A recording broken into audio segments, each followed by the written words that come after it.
இன்றைக்கி உங்ககிட்ட ஒரு விஷயம் சொல்ல போகிறேன். என்ன விஷயம் அப்படின்னு பார்த்தீங்கன்னா, நீ மண்ணாக தான் இருக்கிற, மண்ணுக்கு தான் திரும்ப போகிற. அதாவது மெசேஜ் என்ன அப்படின்னா, ஒவ்வொருத்தங்களும் மண்ணிலேருந்து வந்திருக்கோம், நம்ம கடைசியில் இறந்தப்புறம் மண்ணுக்கு தான் போகணும் அப்படிங்கிறத இன்றைக்கி ஒவ்வொரு சர்ச்லேயும் ஒவ்வொருத்தர் தலையிலையும் சொல்லி ஃபாதர் சிலுவை போடுவார். அதுதான் ஆஷ் வெட்னஸ்டே. ஈஸ்டருக்கு 40 நாள் முன்னாடி தவக்காலமாக கிறிஸ்தவர்கள் கொண்டாடுறாங்க.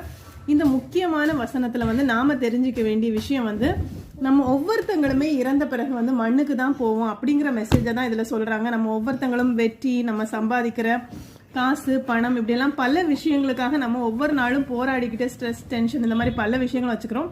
ஆனால் எல்லாருக்கும் 6 அடி கல்லறை, இந்துக்களுக்கு சாம்பலாக எரிக்கப்படுறாங்க.